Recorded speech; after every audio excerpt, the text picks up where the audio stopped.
Hi, I'm Joy. In July 2025, my Tesla Model 3 celebrated its 7th year anniversary. I cannot believe I've had this car for 7 years now and it's still going strong.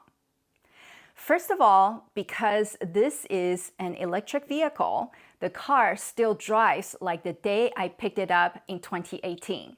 Unlike gas cars, you don't experience that slowing down or the sluggish feeling when you put your foot on the gas pedal when your car is getting old. My dinosaur Tesla still drives fast and it can outrun most of the new gas cars on the road today. Even though my car was the first production batch of Model 3, the interior still holds up well with normal wear and tear. I have nothing to complain about with the build quality 7 years later. With regards to the warranty, my car still has 2 years of battery and drive unit warranty left. My basic warranty expired back in 2022. Now, the biggest question whenever someone finds out that I drive a 2018 Tesla is, how is the battery holding up? During the last year, I noticed that my battery has definitely degraded, but it's not unbearable where I have to ditch this car and get a new Tesla.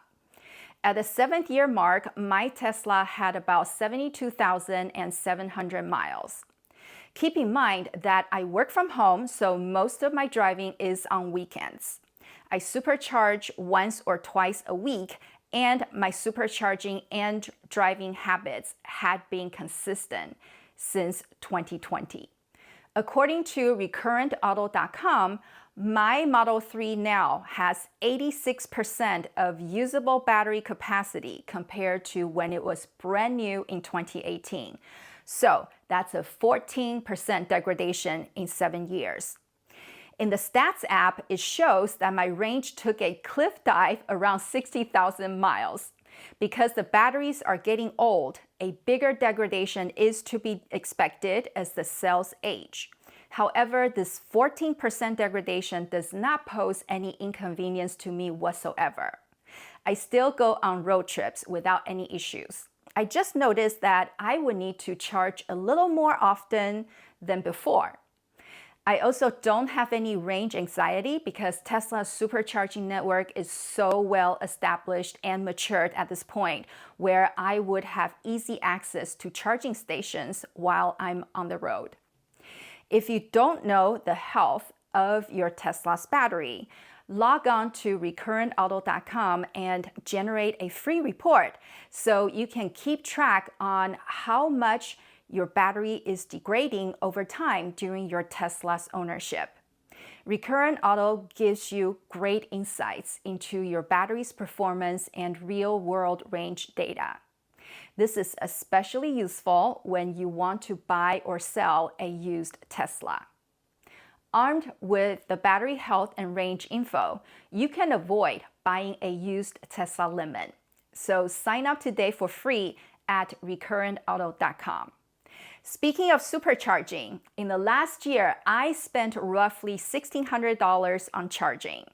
The supercharging cost has been rising every year since I bought the Model 3 in 2018. Also, supercharging rates in the Los Angeles area are higher than other parts of the country. The two superchargers closest to me run at 45 cents and 54 cents per kilowatt hour now. If you're new to my channel, no, I cannot charge at home because I live in a 52-year-old condo community where the charging infrastructure wasn't established back in 1973.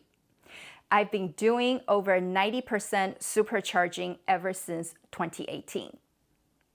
Next, let's take a look at my 7th year maintenance costs. At the end of June, I shared a video on the maintenance items I decided to perform on my car. I had a faulty driver's seat harness replaced and got my cellular board diagnosed due to loss of cellular signal. Additionally, I went ahead and did optional services including AC desiccant bag replacement, having the front camera housing cleaned, and getting the brake fluid checked.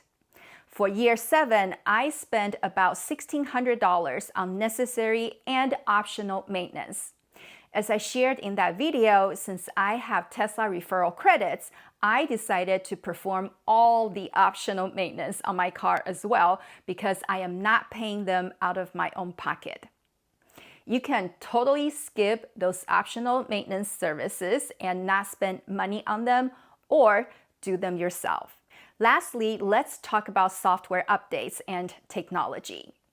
Unfortunately, this is the part where my car is really showing its age.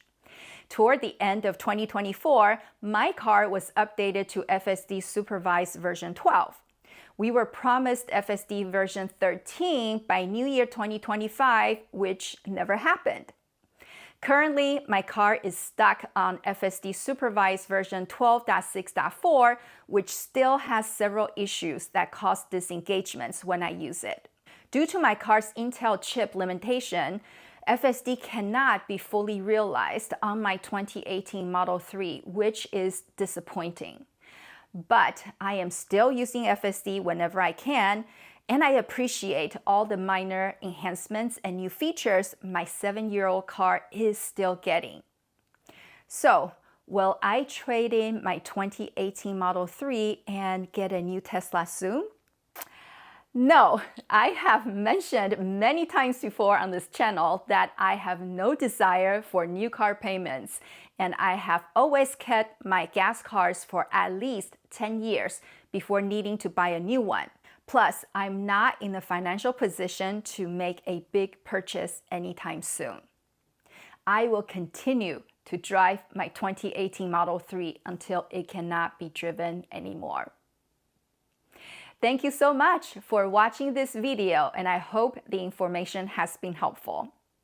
I will see you in the next video, and God bless you.